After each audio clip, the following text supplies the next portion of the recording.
Bonjour. Aujourd'hui, je vais te raconter une autre histoire avec le Saint-Esprit. Dieu a utilisé Paul et ses amis à annoncer l'Évangile dans beaucoup de régions et de pays différents. Ils ont beaucoup voyagé, surtout en bateau et à pied. Un jour, Paul veut retourner visiter tous les chrétiens de ces endroits et il part avec Silas. Il se fait un nouvel ami, Timothée, et tous les trois se remettent en route. Mais le Saint-Esprit, qui habite dans chaque chrétien, a un plan bien précis et les empêche d'aller dans deux endroits différents. On ne sait pas comment il a fait ça, mais l'équipe a bien compris. Donc, ils vont dans une autre direction. Le docteur Luc les a rejoints. C'est lui qui nous raconte cette histoire dans la Bible. Une nuit, Paul a un rêve qui vient de Dieu, une vision où un homme macédonien l'appelle à son secours.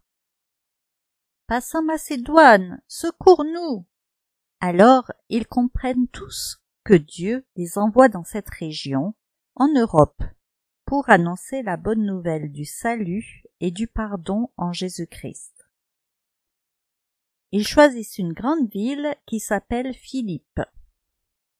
Ils trouvent un endroit où des femmes se réunissent pour prier. Elles veulent connaître Dieu. Nos amis leur parlent du Seigneur Jésus qui est mort à leur place pour les délivrer du péché et de sa punition.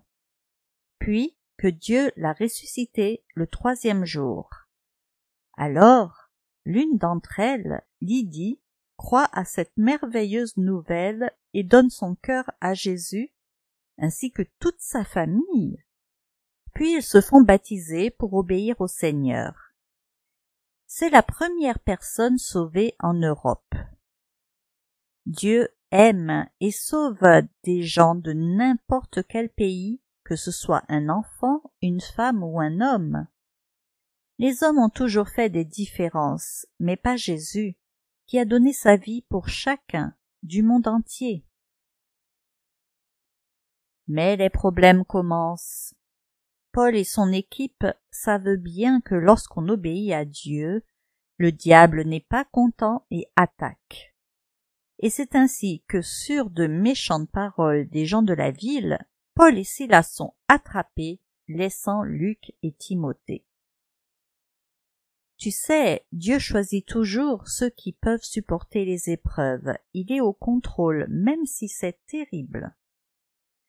Je t'ai déjà dit qu'un chrétien est appelé à souffrir, selon le modèle de notre Seigneur Jésus-Christ. Et, comme lui, le repos est au ciel pour l'éternité. Mais sur la terre, toutes ces épreuves et souffrances permettent aux chrétiens de mieux connaître Dieu et de lui faire confiance. Cela les rend plus purs et ressemblant de plus en plus à leur Sauveur. Ce jour-là, la foule accuse injustement Paul et Silas de faire des problèmes dans la ville, alors qu'ils n'ont fait que du bien. Personne ne les écoute, et on leur arrache leurs habits et on les fait fouetter. C'est terrible. Ils n'ont pas mérité ça. Mais pourtant, c'est bien le Saint-Esprit qui les a envoyés là.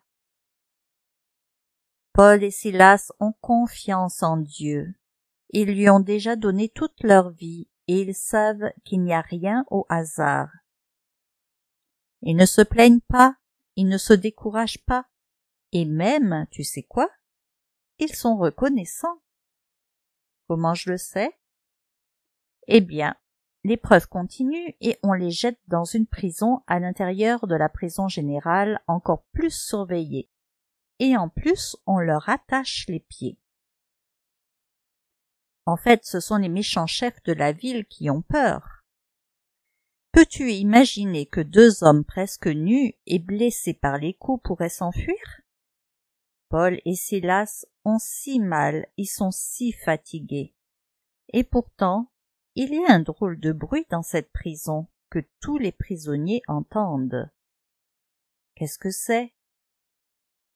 En plein milieu de la nuit, C'est Paul et Silas qui prient et qui louent le Seigneur à haute voix. C'est des chants qu'on entend, pas des plaintes. Quelle foi, n'est-ce pas? Mais ce n'est pas tout. Tout à coup, il y a un grand tremblement de terre et toutes les portes de la prison s'ouvrent et tous les prisonniers sont détachés. Que penses-tu qu'il s'est passé? Normalement, tous ces prisonniers devraient en profiter pour fuir et disparaître, non? Et c'est bien ce que pense le geôlier, le gardien de la prison. Tu te souviens de ce qui est arrivé au gardien de Pierre en prison? Celui-là sait bien que si on ne retrouve pas les prisonniers, il va être torturé et tué. Alors, il veut lui-même se tuer avec son épée. Mais Dieu est au contrôle et le Saint-Esprit pousse Paul à crier. « Ne te fais pas de mal, nous sommes tous ici !» Que va-t-il se passer maintenant? Crois-tu que Paul et Silas vont quitter la prison? Que va-t-il arriver aux gardiens? Et tous les prisonniers? Tu le sauras dans la prochaine histoire.